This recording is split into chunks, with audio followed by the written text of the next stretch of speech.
to the latest TrAIN Open Lecture. TrAIN is a university-wide research centre focused on transnational art, identity and nation. And I'm the Central St Martin's representative for the research centre. My name is Lucy Steeds. I work on, I lead a pathway here in exhibition studies and MRes, a research master's course, and I also work for After All publishing books in the exhibition history series. And it's my great pleasure to introduce our speaker tonight, Bojana Piškur. She is a curator at the Moderna galerija in Ljubljana, and she was a member of the Radical Education Collective between 2006 and 2014. Professional interests focus on political issues in relation to or as present in the field of art, and here her specialism lies in the region of former Yugoslavia and in Latin America. Welcome. Thank you. Thank you, Lucy, and also thank you, Alice, for invitation and for organization of this event. And I would like to say hello to all of you. I don't know if you can hear me at the back. Okay.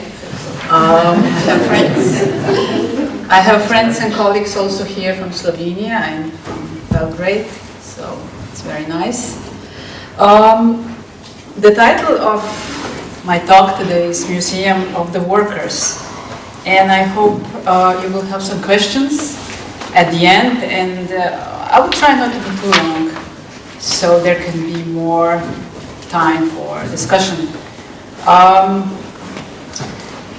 To talk about the Socialist Museum or Museum of the Workers today might sound anachronistic or even conservative, especially if observed in the light of current museological discourses on the so-called new prototypes of art institutions, uses of art, educational turn, participation in art, and politics of aesthetic versus aestheticization of politics. And in addition to all these categories, the very notion of working class has also become obsolete. And it's especially due to the fact that in most of the Western world, immaterial labor has to a large extent replaced industrial work.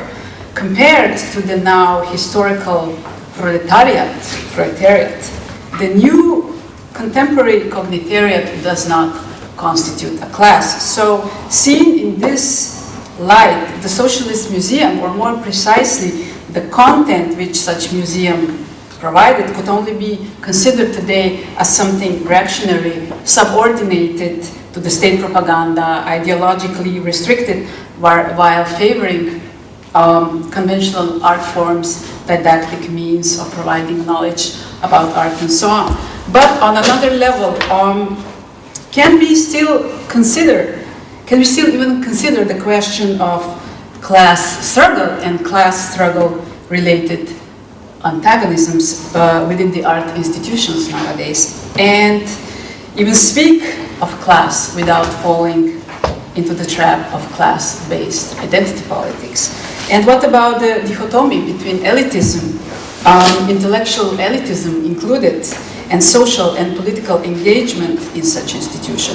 So in order to attempt to answer some of these dilemmas, I would depart from the two questions that were posed at the conference New Abduction of Europe in Madrid last year, and these two questions were posed by Tony Negri.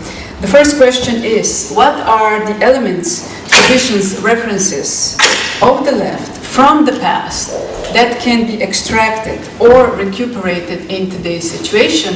And the second question is, what does it mean to have a museum today?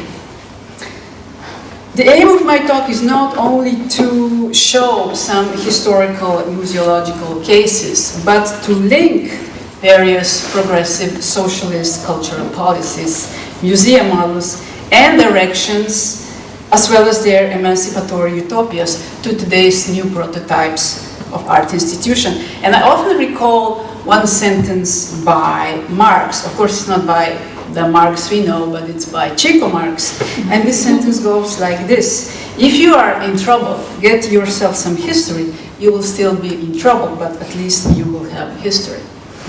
So it's not only meant as a joke, but what I want to say is that the important events of today bear with them certain historic moments, and these historic moments can be understood only and when they reach their extractive conditions, that is, the systems of relations in which they are understood. And it is in this direction that I would hope to develop some thoughts today in the talk.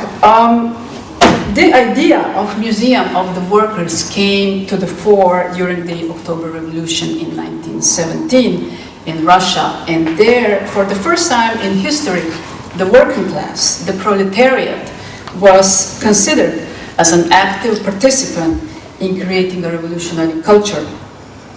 And what is more, the cultural front was of equal importance to economic and political front.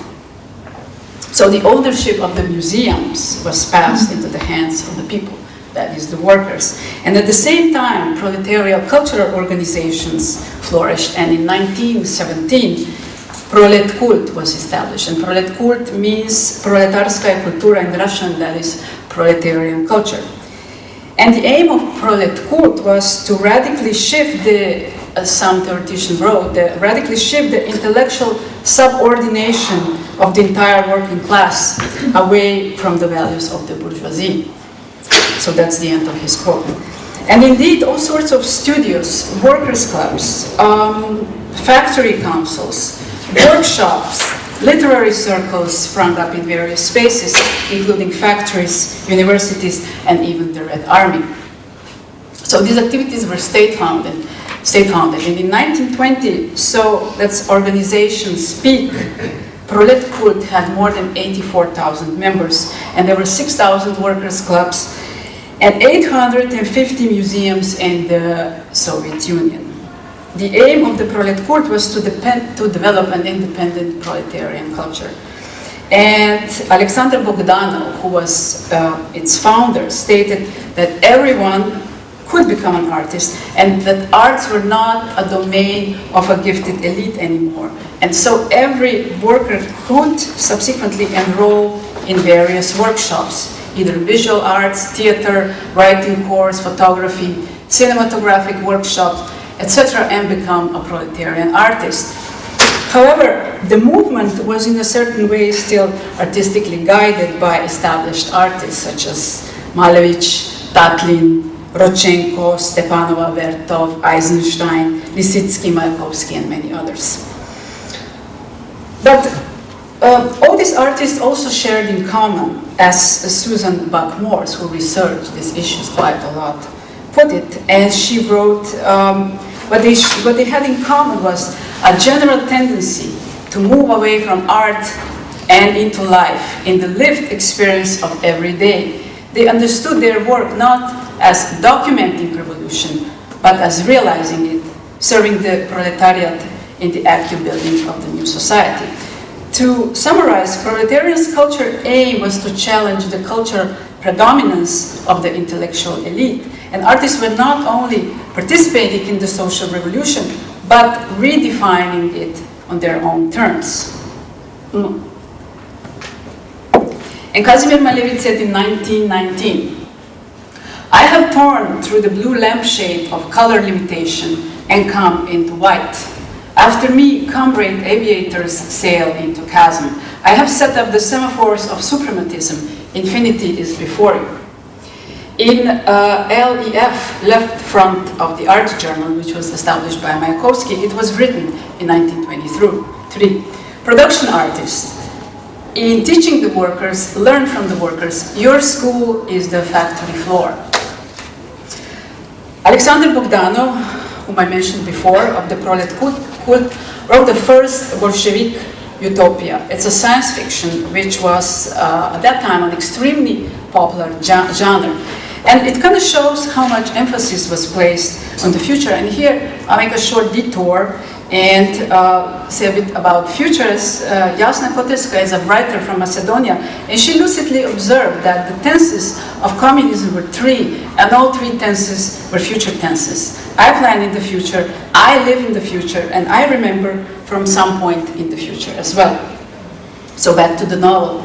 In Red Star, Bogdanov described life on planet Mars, which was in fact a description of an ideal society that could emerge after the social and socialist revolution. But what is interesting to observe is the importance he placed to art museums. So there is a discussion in the novel, and it's between a visitor from the Earth and his Martian host, when the person from Earth was being taken on a tour around the planet. And so the visitor from Earth says, "I must say I never even imagined that you might have special museums for works of art. I thought that sculpture and picture galleries were peculiar to capitalism, with its ostentatious luxury and crass ambition to hoard treasures. I assumed that in a socialist order, art would be found disseminated throughout society so as to enrich life everywhere." "Quite correct," the Martian replied. "Most of our works of art are intended for the public buildings in which we decide matters of common interest, study and do research and spend our leisure time. As for our art museums, they are scientific research institutes, schools at which we study the development of art, or more precisely, the development of mankind through artistic activity."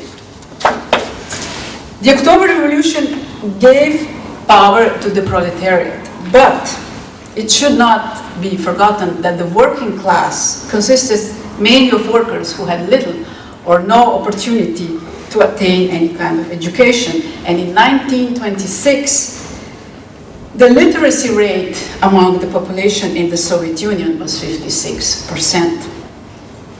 The task of many educators was not only to provide basic education, but to encourage workers to take control of the socialist movement themselves and to formulate their own class ideology, including culture.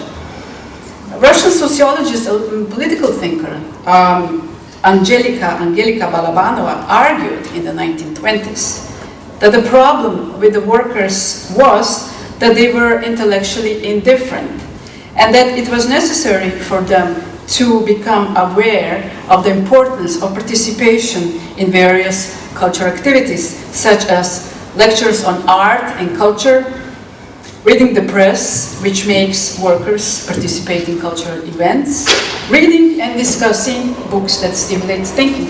And the best method Balabanova recommended was debate, because debate allowed the worker to question various unfamiliar concepts, to realize what his everyday experience meant in wider social, political, and economical context, and to seek explanation for the terms he did not understand. And she considered these didactic methods as a starting point for an independent thinking and a kind of radical pedagogy.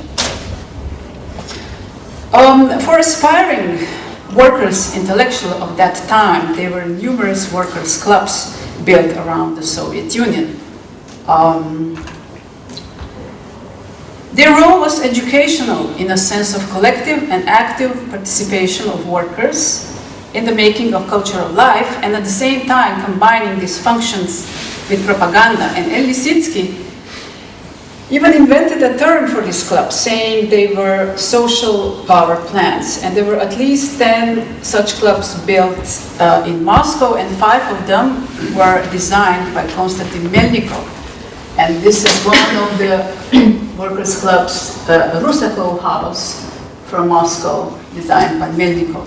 And Melnikov was also an architect of the famous Soviet pavilion at the International Fair in Paris in 1925. Perhaps one of the most well-known workers' clubs is Alexander Rodchenko's, which was displayed in the before-mentioned Soviet pavilion. And that's the model from the Soviet pavilion of Alexander Rodchenko's workers' club.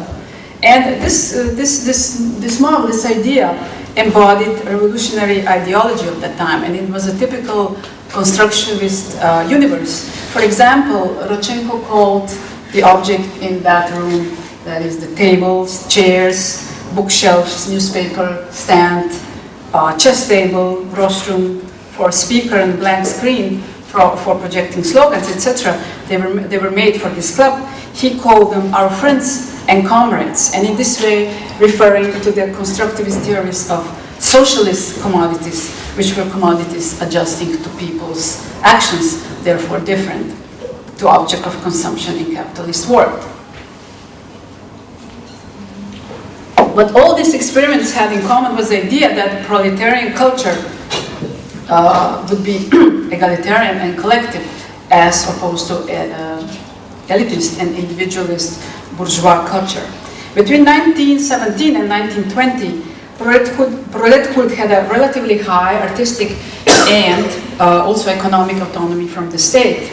And it was because Lenin's opposition to it, which finally caused its ideological and formal subordination to the Communist Party. And Lenin sketched the following draft notes in the meeting of Politburo in 1920 that were direct criticism of prolet cult. And he sketched not the invention of a new proletarian culture, but the development of the best models, traditions, and results of the existing culture from the point of view of the Marxist world outlook and conditions of life and struggle of the proletariat in the period of its dictatorship. Soon after that meeting, a new era in the cultural as well as political and economic front had begun in the Soviet Union, and that was the era of Stalin, which suppressed the modernist avant-gardes and their experiments. The most revolutionary artistic practices were suddenly seen as controversial and undesirable elements of the Soviet reality. Nevertheless, all these ideas and practices that flourished in the proletarian culture in the Soviet Union had a far-reaching influence, not only in the newly created socialist countries after the Second World War, but even before that. For example, in the Second Spanish Republic in the 1930s, in the Second Spanish Republic, a very important and interesting experiment happened. It's called Misiones Pedagógicas, pedagogical missions. And especially one project within this Misiones Pedagógicas called Museo del Pueblo, People's Museum. And what basically happened is that young intellectuals and teachers went to villages around Spain with the idea, with the aim to bring so-called high culture to people who never had access to it.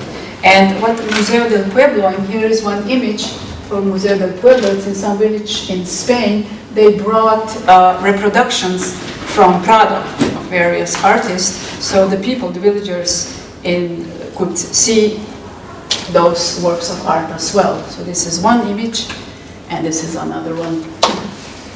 It's all from Museo del Pueblo.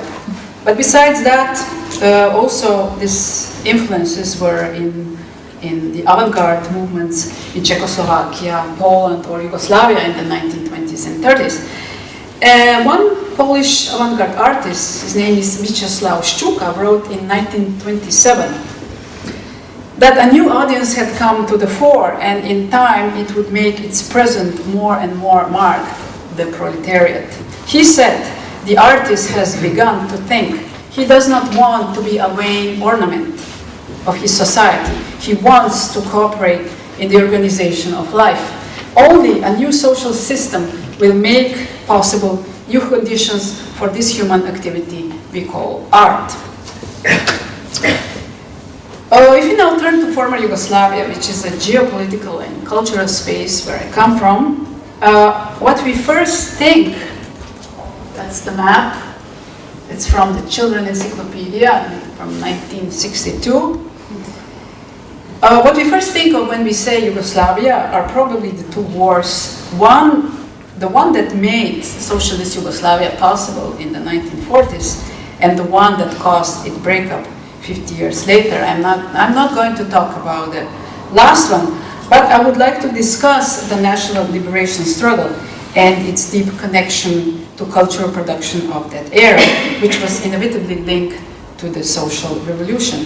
And the question is, why was cultural revolution during the national liberation struggle in Yugoslavia so significant? It was not because it transformed the inner order of culture or the position of the cultural sphere in the social structure, but, as Slovenian sociologist Rastko Močnik suggests, because it eliminated the cultural sphere. And I think this is important. It eliminated the cultural sphere, which by its own existence embodies the barbarity of classes, and re-established culture in the sphere of human emancipation. And this topic is particularly important because it sheds a new light on the art practices of that period. Because for a very long time, these art practices, so-called partisan art, have been associated only with their ideological function, but seen in this new light, through the new interpretations, they can be, on the other hand, considered an event, because they broke with the preceding art practices and began something different, something new. And not only did art involve the masses, that is the proletariat, in the process of artistic creation. For example, illiterate partisans, men and women, not only learning to write, but to write poetry, but also art and politics traversed the resistance movement and the social revolution. And as my colleagues in Ljubljana wrote, the art produced in relation to the partisan movement was actively involved in the movement's transformative process by being itself subjected to it. It contributed critically to the articulation of the struggle's symbolic coordinates, which also dictated that art be self-critical. And that's the end of quote. Partisan art set up the impossible coordinates in the wider emancipatory project, a socially transformative process that took place during the national liberation struggle. And partisan art, various formats were being used, and this is some publications, poetry, children poetry, poetry written by the partisans, newspapers and magazines from the time of the Second World War. And for example, this is the poster for the exhibition of paintings from partisan life, and it says, opening today, I don't know which year this is from, in the space of a former headquarters. Or this is a theater from, and puppets. Puppets were extremely popular during the national liberation struggle.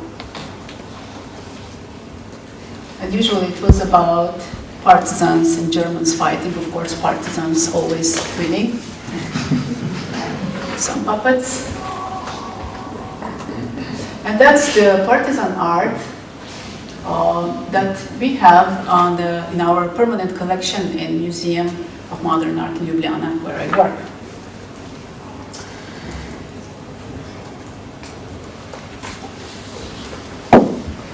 Now, if you look at the partisan movement and in its unique cultural production, we can find parallels to the relationship between culture and revolution in writings by political theoreticians and philosophers from Africa, Asia, Latin America, and especially from former colonies. Amilcar Cabral from Guinea-Bissau, who was political and anti-colonial leader in Africa, he, for example, wrote, "People are only able to create and develop the liberation movement because they keep their culture alive, despite the continual and organized repression of their cultural life, and because they continue to resist culturally even when their political and military resistance is destroyed. And it is cultural resistance which at a given moment can take on new forms, political, economic, and military, to fight foreign domination." And Enrique Dussel, who is a philosopher of liberation from Latin America, he emphasized the importance of the so-called popular culture, popular not in the sense of populism, but popular as coming from the peoples themselves, saying that the culture of cultural poverty represents the most uncontaminated and irradiative core of resistance of the oppressed against the oppressor. And similarly, Miklaus Komel, who was a Slovene poet and theoretician, pointed out that partisan art of the Second World War was political because of its very circumstances of origin.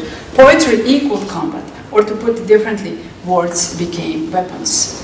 And this topic is relevant point also for current debates about culture as common resource, about democratization of culture, about access to culture, and so on, and how to raise the question of the repetition of the partisan gesture in art today, and would this repetition even be possible? After the Second World War, in the first five-year development plan, the first five-year development plan in Yugoslavia was between 1947 and 1951, the emphasis in culture in Yugoslavia shifted from the potential it had gained during the war to more general understandings of culture, such as literacy courses, reading circles, amateur culture, didactic exhibitions, and so on, which were to a large extent controlled by the Communist Party's organization called Agitprop. For example, in 1948, an exhibition of anti-fascist women front was organized in Moderna, Galerija in Ljubljana. I will show you some images of that exhibition. Only to be followed by the exhibition of airplanes from 1950 and exhibition Ljubljana under occupation, also from the 1950. And all these exhibitions were a sort of political propaganda combined with didactic methodology. If approached from today's standpoint, we could be very critical to such indoctrination attempts, but at the same time, we could also, precisely through such cases, question the role of the museum. And here I can only repeat old questions. Is museum a space of contemplation, or is museum also a space of social, is museum also a social and political space? And does museum contains in its operational and institutional logic also class antagonism? And to whom does museum actually belong? To the intellectual elite or to everybody? And how does this everybody enters the museum and participate with others on equal terms? In 1948, Yugoslavia broke with the Soviet Union, and very soon after it introduced self-management, which had a profound influence on the society as a whole. It introduced a new type of managing, labor organizations, the working people's participation in decision-making, and workers' council, and self-management brought about the increased autonomy of production economic units, which was a step forward from the planned economy as practiced in the Soviet Union, as it handed the factories to the workers. A particular success, if I may call it that, was the introduction of self-management in the cultural sector. In a specific way, the 1950s were a period of cultural blossoming in the former Yugoslavia. And here's an image from the same child encyclopedia, and this image shows the number of libraries, books, museums in Yugoslavia in 1958. And here, I don't know if you can see it very clearly, it says the total number of museums in Yugoslavia in 1958 was, I can't read it either, but I think it's something like 250. So that's a bit of statistic. So as I said, 1950s were a period of cultural blossoming in the former Yugoslavia. For example, the formal status of a freelance cultural worker was introduced, and part of the national budget went towards numerous cultural activities. Modernism was introduced as the favorite style, and cultural infrastructure, including museums, were to be built and or reconstructed. This artistic freedom was even adopted by the political elite, which addressed issues of social changes through art, saying, "We want our artists to be freer to create than anywhere else in the world, with no one prescribing the form, the content, or the genre of their artistic expression. Our self-management democracy allows us a cultural policy that could be called the policy of 100 flowers." The end of quote. Some of the main concerns of Yugoslav cultural policy of that time were, for example, including culture in the entire socio-economic context and transforming citizens from passive users into active co-creators of culture, which is definitely something that could be observed today in the context of the comments that I mentioned before. Of course, I'm not being nostalgic here, but what I find intriguing that already in the 1950s, socialist Yugoslavia, the emphasis was placed on educative function in culture. And such as, for example, organizing the so-called didactic exhibition, as was the one called Didactic Exhibition on Abstract Art, which was an educational attempt by a group of artists from Zagreb in 1957, whose aim was to insert the idea of radical abstraction, which was gradually becoming a dominant academic form after the breakup of Yugoslavia with the Soviet Union, into the mainstream art.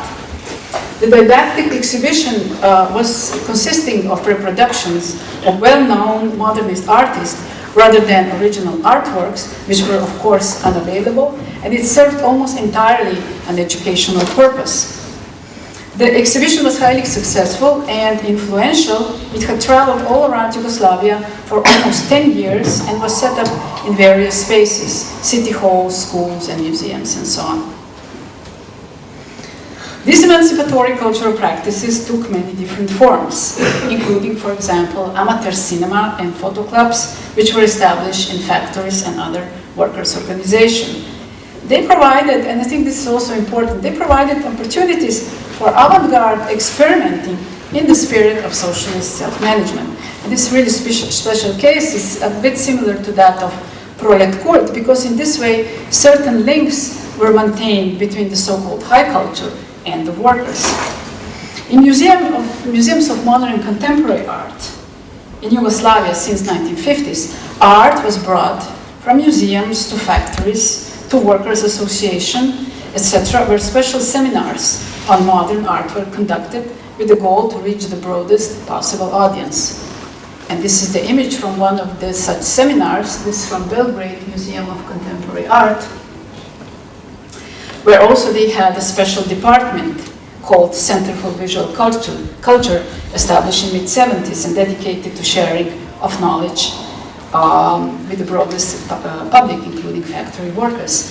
Jasna Tjardović, who worked in this department since the start, said that she encountered many problems while trying to introduce avant-garde art to the workers, as for example, workers complaining that she was being too abstract and so on.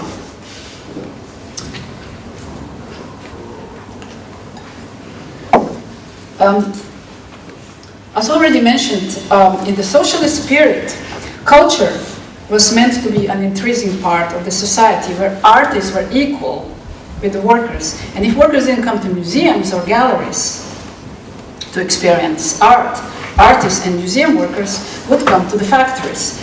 Museum workers would organize the didactic exhibition and artists would co-produce their works in situ. One such widely recognized program was called Forma Viva, a sort of artist-in-residence program, where artists were temporarily working in various factories. And in exchange for the material, they would in return leave their works to the factory. One such interesting case is the Forma Viva, established in 1964 in a small Slovenian town, Ravne, with a large ironworks and steel industry. The aim of the project was not only to bring art closer to the factory workers, but to promote workers' artistic potential through their contacts with the artists. The ironwork factory even established its own museum called the Workers' Museum. And that's another image on artists working with workers and then creating these sculptures which were then placed around the city. We could say that Yugoslavia had at that time probably one of the most decentralized and democratic cultural sectors. On the other hand, however, opposition to the system, even in the form of irony, was often sanctioned. For example, many black wave films were banned, even though they were produced within the Amateur Film Club Association, and film directors were not allowed to film. Writers were occasionally accused of being bourgeois and could not publish their works anymore, and so on. But many artists commented that it was basically possible to do almost any kind of artistic experiment during the time of socialism, with the two exceptions, and that was criticizing President Tito and the Yugoslav army. Another important aspect of Yugoslavian politics, which also influenced its cultural politics, was Yugoslavia's membership in the non-aligned movement since the 1961 on. And Yugoslavia fit well into the discourse of the non-aligned because socialist revolutions had a lot in common with anti-colonial and anti-imperialist revolutions, which made Yugoslav case of emancipation in the context of socialism particularly significant.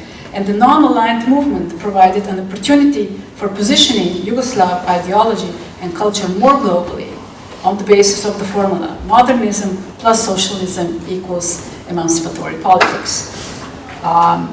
In 1959, Che Guevara visited Ljubljana, and one of the few places he went to was the Museum of Revolution, and he's seen here signing the Book of Visitors. Yugoslavia extensively used its specific geopolitical position, not only in the economic sense, but as we have seen also in culture, emphasizing the question of cultural imperialism. And cultural equality became one of the important principles of the non-aligned movement. At the 6th conference of the non-aligned countries in Havana, Cuba, Josip Broz Tito spoke of a successful aspect of the non-aligned movement, the resolute struggle for decolonialization in the field of culture. And interpreted from today's point of view, this struggle also included new kinds of historicization, rewriting historical narratives, or even writing history anew, or in other words, the emphasis was put on questioning intellectual colonialism and cultural dependency, the savage act of epistemological and hermeneutic violence, as James Clifford put it. So the idea was therefore not only to study the third world, but to make the third world a place from which to speak. And this is there is a very unique case of the Ljubljana International Biennial Graphic Arts, which started already in 1955. And I have here my colleague who did an extensive research, Petja Grafenauer, she's sitting there, I'm going to quote her. Ljubljana International Biennial Graphic Arts started the same year as Documenta in Kassel, in Moderna galerija in Ljubljana. This is the image from 1955, the first graphic biennial. And this biennial was in a certain way linked to the non-aligned cultural politics, especially because Yugoslav national art museums at that time were bound to systematically collect and present works by national artists only. The founder of the biennial was Zoran Kržišnik, and he was also a long-time director of this institution. And he saw this biennial as a possibility for a projection of values such as presence of freedom, modernity, democracy, openness, and so on in society. And the biennial was set to introduce abstraction in the art world in Yugoslavia and to prove that even fine art can be an instrument of slight liberal opening. Kržišnik pointed out in one of his interviews that he showed President Tito that the biennial of graphic art was actually a materialization of what was being referred to as openness, which was then seen as non-alignment. And President Tito seen here at the biennial, and President Tito publicly praised the graphic biennial saying, "It's marvelous that we have this gathering of artists from all over the world. New currents are being established, though I do not completely understand them." He's being sincere, of course. Since this exhibition project was unique in Yugoslavia, many people visited the biennial. Artists, this is the poster for one of the biennials. So artists, workers, students, domestic, foreign art critics, politicians, and so on. And in regard to the last, Zoran Kržišnik humorously put it, we open an exhibition while the politicians resolve their problems. And consequently, the biennial exhibited basically everything, the whole world, especially after the first conference of the non-aligned countries in 1961. And this aspect was also combined with international juries, which included directors and museums like the Guggenheim, the Tate, Tokyo, and curators and critics such as Pierre Stani, Harald Zeman, William Leiberman, and so on. But then also the question then also the question, why graphic art? First of all, for practical reason, prints were easy to transport. Secondly, graphic art held a special role already in the partisan art in the Second World War, which meant that there already was a well-developed printing tradition in Slovenia. And finally, graphic art was considered the most democratic artistic medium. Subsequently, graphic arts have become so widely popular that they became part of everyday life of almost every citizen in Slovenia. Not only were the prints by established artists given to special awards or prizes to workers, but they were also hung in factory halls, shops, waiting rooms, schools, and in basically every living room around the country. It's worth mentioning, I make a slight jump here, but it's worth mentioning another case in this context. And this is the UNESCO seminar that happened in 1972 in Santiago, at that time socialist Chile, where a round table was held on the development and the role of the museums in the contemporary world. At this event, a concept of the new type of socialist museum was drawn up, the so-called integrated museum. And this museum would link cultural rehabilitation with political emancipation. The museum would closely follow social and cultural changes, that is, it would be socially progressive without being ideologically restricted by any political representation. And I don't know, can you see anything written here or not? Yeah. So, a little bit, yeah. Such example would be, if observed retrospectively, Museum of Solidarity, or the way it's called in Spanish, Museo de la Solidaridad, established in 1971 in Santiago, Chile. The concept of this museum was a common idea of the two people, President Salvador Allende and Brazilian art critic and exile in Chile. This was Mario Pedrosa. And this idea later on expanded into the international networks of artists, critics, and curators. And this is the letter of Mario Pedrosa to Salvador Allende explaining the museum. And I don't know if you see it here. It says the importance of this museum for the workers of Chile and who the works in the museum should belong to. So as I said, this idea expanded into an international network of artists, critics, and curators. For example, Harald Zeman played an important part, as well as Doré Ashton, Carlo Aragan, artists as Solevit, Antonio Diaz, Juan Rabascal, Ardulf Reiner, and so on and so on. After an open letter of President Allende to the artists of the world in 1971, donations from all over the world started to arrive to Santiago, and 600 works alone in the first year of the museum's existence, in very heterogeneous mixture of style, from Latin American social realism, international trends such as abstract expressionism, geometric style, informel, more experimental proposals, mostly by Brazilian artists, which was Mario Pedrosa's influence, and conceptualism. And this act of donation was a political action in itself, and was considered a concept of political and cultural solidarity, which Chilean socialist project. And as my Chilean colleague, researcher Isabel Garcia wrote, Allende's words like solidarity, experimental, fraternity, and revolutionary resonated not only in the local context, but also in broader international processes, shaping in the artistic imagination the possibility of creating an utopian model adapted to social changes and linked to experimental museology to bring art closer to the people. And that's the end of her quote.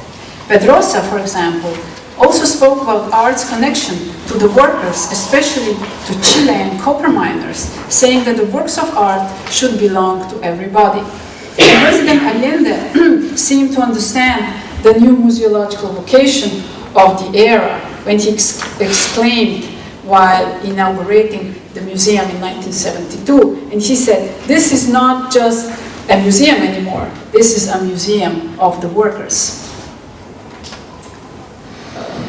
And this is Allende's invitation to the opening of the museum. And this museological experiment ended abruptly with a military coup in September 1973. So, to conclude,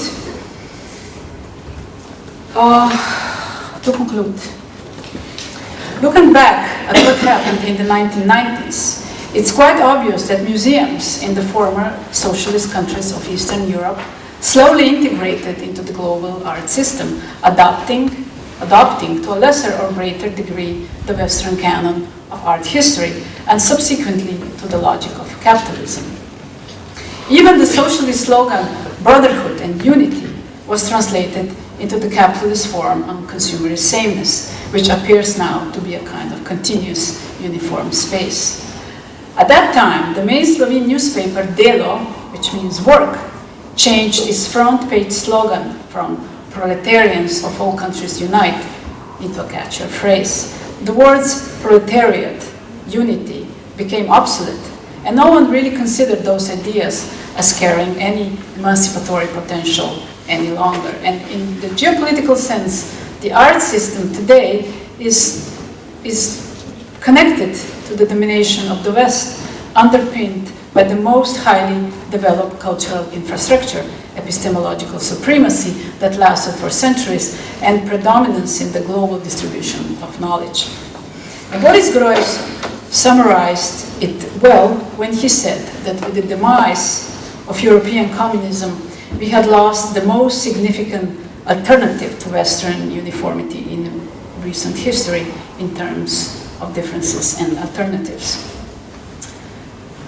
But on the other hand, precisely because of what has been happening with the art institutions, there has been a renewed interest in the ideas of progressive socialist cultural policies, museum models and directions, as well as their emancipatory utopias, with an aim to recognize how and if they could be in any way applied to the new prototypes of museum today.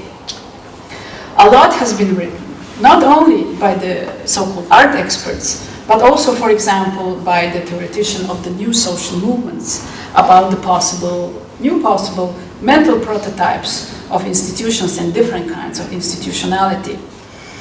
These debates focus not only on the crisis specific to the traditional forms of organization, but also on their constituent practices, on possible associations between art institutions, social movements, workers' organizations, student councils, migrant groups, etc., and the so-called knowledge protocols, which is structures of norms governing institutions and prescribing research, evaluation procedures, and in the case of art museum, collecting policies, displays of objects, and so on.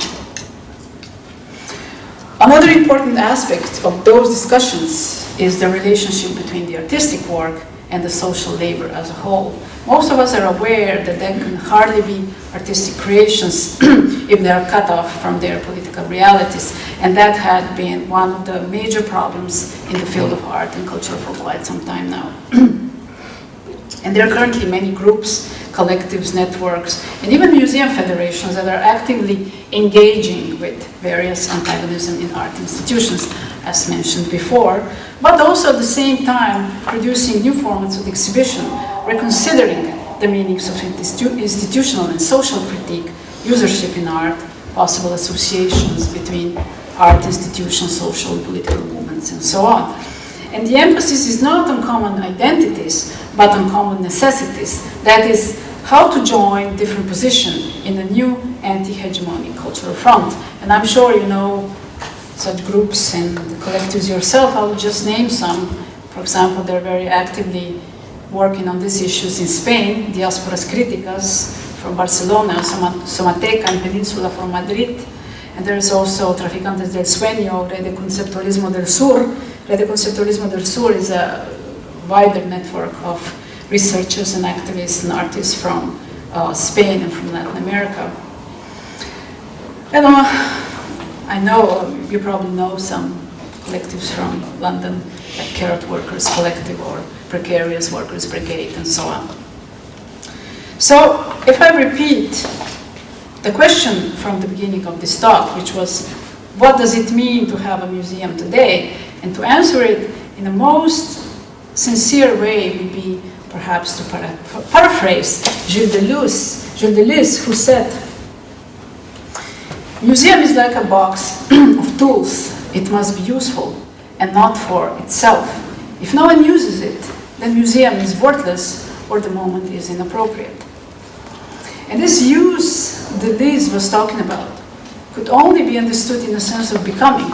And this becoming means becoming new political subjectivity. And this political subjectivity considers museum not as a neutral box, but as a space where institutional experiments, that is the tools, merge with the production of new institutions.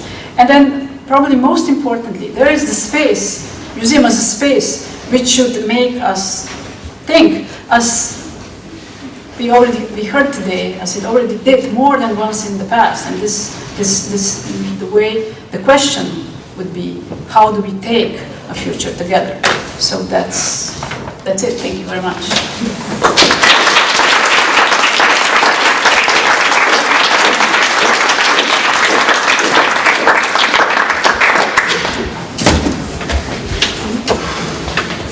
So we have got a microphone, and so we've got a microphone for Bojana, so I'll ask you to shout your questions, if you would. I would also, not just questions. Question is such a rigid category, but if you have comments or if you have your own experiences with such cases or potentials, how to work with this idea of new institutionality, I would be interested to hear.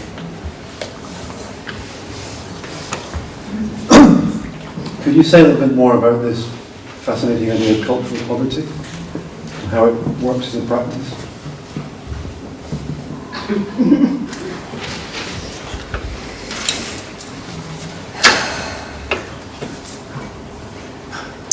Well, yeah, it's a big question, but I think you can relate this question to what I was saying, specifically to the partisan art of the time of national liberation struggle in Yugoslavia, the way culture was used in those circumstances as some kind of emancipatory tool to fight the oppressor, to start the social revolution, to engage in these issues actively. I think that was what I wanted to say, what I wanted to point out, and also expand to other places.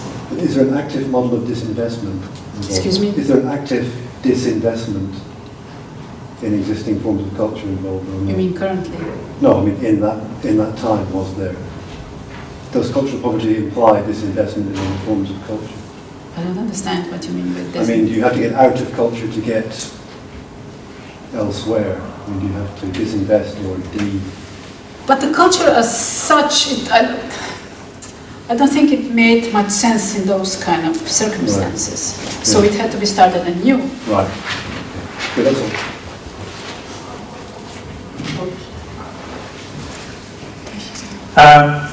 You said about personal experience. I have also a question, but I just remember in the 1980s somebody asked me whether I'd be interested in joining the jury of the Ljubljana Biennial. Nothing came out of it, but at least I was very aware at the time of this institution. Unfortunately, I wasn't able to go there. But that was my private part. And then, but my question is that I got a really good picture of the sort of the politics and the museum, but how these museum politics relate to the art academy and art schools in Yugoslavia? How did they relate to each other, or were they oppositional, or how did it work? I think the existing museum infrastructure was in a way related to art institutions. And of course, we had a very strong department of graphic. And I think this is the direct link of the graphic biennial. But you must also know that, you probably know that it was not just this kind of official culture at that time. There were various alternative networks of various alternative spaces that existed. But in my talk, I just focused on this particular aspect of cultural politics of Yugoslavia, which was the politics that was supported by the state. I didn't go into that other part. So, actually, the art academy and art schools moved slightly separately from that. Separate? So, because in one way you were talking about the museums, right? Mm-hmm. But then, sort of, there are like art schools or artist organization, which has been there. But they have been all interrelated, and they supported each other, and it was a part of a national politics of that. Okay, so they were part of it. Yeah. Okay. Quick jumping in on top of that, were there courses specifically in exhibition making? I'm thinking about exhibition design as a, Not at I know all. in a Polish context that was very strong. Yeah. Didactic exhibitions were actually taught as a... Not here. Not that I know. Maybe my colleagues know, but I want to say Yeah, something. maybe I'll say a few words about the intertwining of the academy and the biennial. The arts that came in with the biennial influenced the academy of what was taught at the academy of Ljubljana quite a lot. And because of the biennial also the Ljubljana Graphic School was established. So I think the system on this level, national level and politically influenced and supported level was quite intertwined. And yeah, it acted both ways. It was a chance for the Slovenian Yugoslav artists also to get exhibitions out of the country. On the other hand, it also influenced the curricula and what was done in Yugoslavia, especially Slovenian arts. But what they then did, for example, Belgrade establishment and Ljubljana establishment, how did they relate? Or they were again separate? Do you know? I guess there were connections, but I don't know. I think, and we're talking about the period from the 60s until, I don't know, late 80s. The situation in Yugoslavia was situated mostly in three cities, which was Belgrade, Zagreb, and Ljubljana. And what was maybe interesting and can tell the story in general was that the situation about the selection, like for the Venice Biennial, was done so that the directors of the main museums met and each year they decided for one artist from those countries, from those republics. Which on the other hand means that the republics like Bosnia or Macedonia didn't get much presentation on the Venice Biennial. But there was also this political side that like the idea was, and this is like just a story, that the art from Bosnia was really well suited for the exhibitions that were prepared to travel to South America. So that was, yeah. Thank you very much. Just a really quick question. When you're talking about graphics art, is it specific to just print, like lots of different print forms, or are you also talking about works with like pencil on paper or pastel on paper? Which period you're referring to? The partisan art? I was referring more to like the Biennial of graphic art. I just wanted to get a sense of what... I'm sorry, I just came to bring Bojana's lecture of the graphic biennial. Yeah, what was your question? I didn't... The techniques, Yeah. whether it's just print or whether it's drawing as well, whether it's also No, draftsmanship. it was I think the first biennial, if I can tell the story because it's very interesting, was organized so that the director, at that time from Moderna Gallery, went on a trip to Paris. And there were some Slovenian artists living, like Veno Pilon. And through these connections, he managed to get to the Paris school. And this was the first batch of graphics that was collected in '55. And then with that, he could, of course, do all the organization, and it grew gradually. I think the first year there were like, I don't know, 16 or something countries. And with the development of the politics, also this selection grew, because we got representations abroad, and he was trying through that to get to see how art was, I don't know, developing in India or wherever. And also with the development of the Biennial from the 70s forth, there became these strict rules on what kind of graphic art can be represented at the Biennial. And I think it was described, only graphic art was considered that had less than, I think, 15 copies of the printed leaf. And it was very much the formal quality of the print was very important, meaning that, yeah, that, but also when, silk print, yeah, and it was somehow, it came into the exhibition, but the main, like this formal way was this formalism, quality of the graphic leaf, and small number of prints. Yeah. Like but it's also maybe interesting because obviously there's an interest in this biennial. Yeah. To say that there was Robert Rauschenberger. He sent the print in which year? Because before he was even known. The Venice Biennial. Yeah, he won the main prize. So this was, Robert Rauschenberger in Ljubljana. No one knew where Ljubljana was, and he's getting the first prize. And then a couple of years later, he becomes a well-known star. Yeah, 2 years. And then he donated, the work as well. He donated. Yeah, it's in the collection. Just a quick comment. I'm interested in this idea of a biennial as sort of a temporary gathering of works housed in a permanent situation in the museum, as maybe an antithesis to the Museum of Solidarity in Chile after the coup, where it can't remain there. So this is a permanent collection, but it has no home. So I don't know if there's a... Just looking at the Museo de la Solidaridad. Yes, after the coup it doesn't have a home, but it has a collection. It doesn't have a home, has a collection, and the collection is, it's some really sad stories connected to it, because some works were destroyed, some works were lost, but most of the works were stored in various places around Chile, or even abroad. For example, donations from the UK were sent back to UK, so they didn't stay there and they never returned. So there's many stories, and also stories about conceptual works of art. So Levit, for example, that this work was sent to Santiago, and of course people in Santiago asking where is the work, and so Levit said, well, I sent the work, and then they're seeing the correspondence and realizing that the work was sent, but because it was conceptual work, no one knew that was the work, and they threw it down. So cases like that.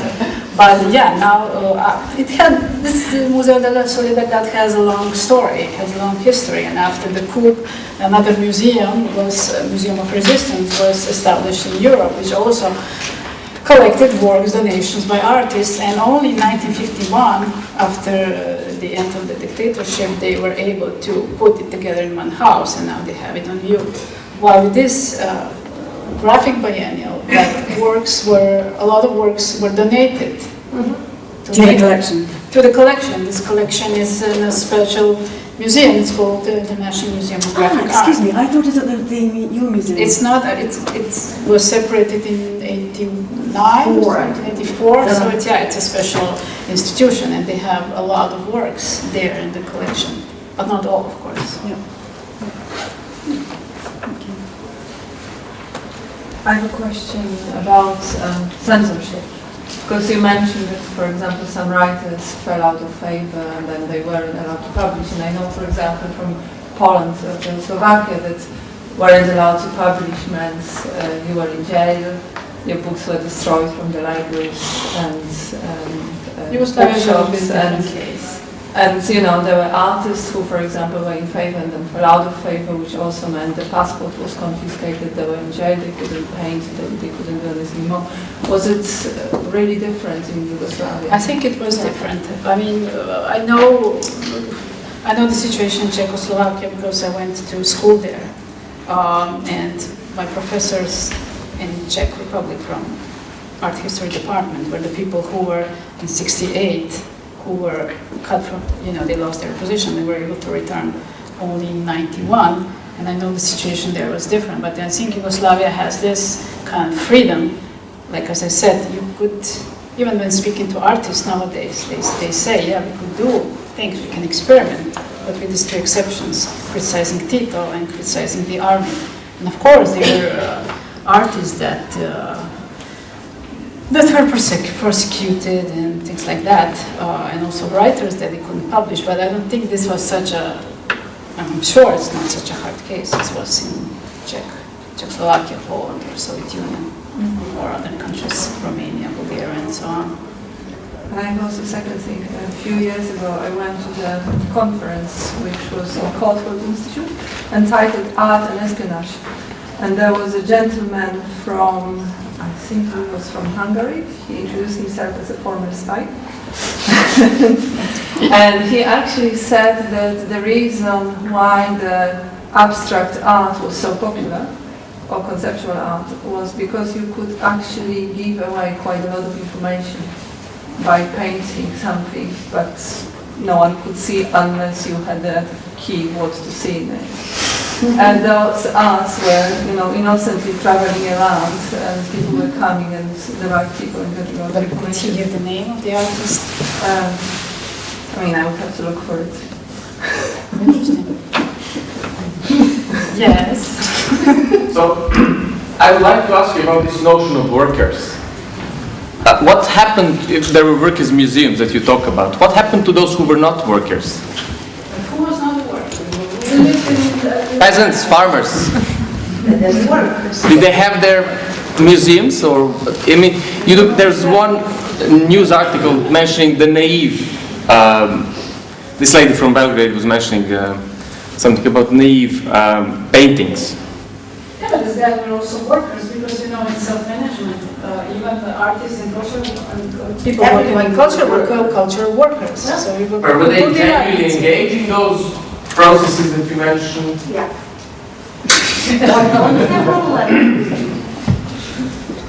So it's everybody basically, workers. Workers, I say. It's work. Okay. Some people want to go in, can't. I was just wondering what you mean, I suppose, just think about it in the context of now, the self-management of the cultural sector, when there is no kind of censorship in terms of, you can criticise the government and the work made, and things like that. I suppose I'm just trying to understand in what sense there was this self-management in terms of like the institution, like the institutionalism, like how did that look like? You know how it looked in the museum, for example, representatives were the workers from the museums. So these people decided at the beginning, not till 89 when they broke up, but they decided about all the matters, including the exhibition program. So this was a bit strange, but it's supposed to work like that, like this way. It was even written in the Constitution. What? You wanted to say something? No, it's way to define something. Okay. So it was a flat structure. There wasn't any sort of I'm just trying to understand that. So to decide on like the programming, everybody would sit in a room and decide. Is that kind of what you mean? From what they told me in our institution, it looked like this. They made some coffee, sat around and decided about these kind of things. I mean, it was more in this informal way.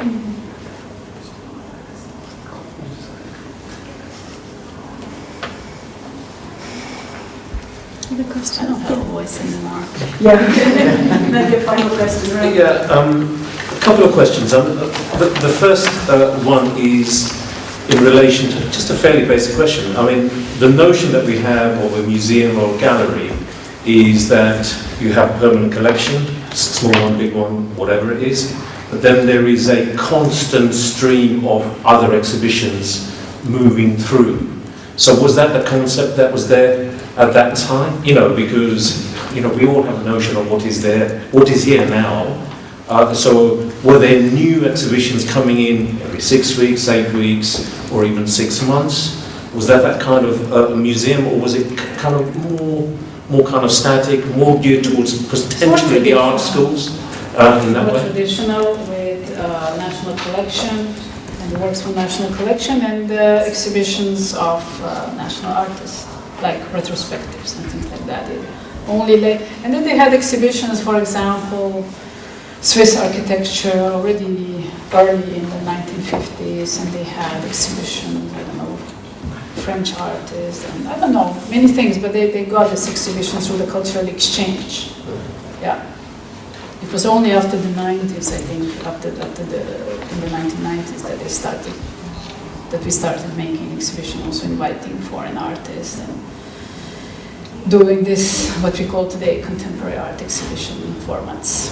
Okay, and the second question is, what's the level of kind of archive development at the moment? Because I mean, we have the photos here, we have snapshots. I mean, how is that work from the past kept at the moment? Or is it just gone away in other places because there were donations, etc.? Can someone say, look, go to town A and you will potentially find what we exhibited at that time? Yeah, you can find, because there was in Moderna galerija was a documentation department established very early on, and they systematically collected all the clippings, media, everything about exhibitions, and they have this in their archive, and a lot of things from here, from this department. But for example, Museum of Solidarity from Chile, a couple of years ago, they found this 7,000 units from the archive correspondence, which, in my opinion, it's the most important part of that museum, because it showed not only how the museum was formed, but how all these ideas formed, and how these exchanges and networks and communication and all these political questions were posed up through this letter exchanges. It's very interesting, for example, reading the letters of Dore Ashton from the United States, writing about situation in art, abstract expressionism, in which artists would donate the works to Chile, because what was happening in Chile. It was because of the United States that all the military happened. But it's interesting to read, to get this other aspect, how the artists, mostly abstract expressionist artists, saying, we are not supporting this kind of politics, we're not supporting socialism, we're not going to donate works. I mean, it's very clearly, you can find all these issues in this archive. And for me, this is a very interesting aspect. I think this exists, and they're digitizing it, and at some point it will become available. So yeah, it exists, the archives exist. It's the most positive moment on which to end. Thank you very much, Bojana. Thank you.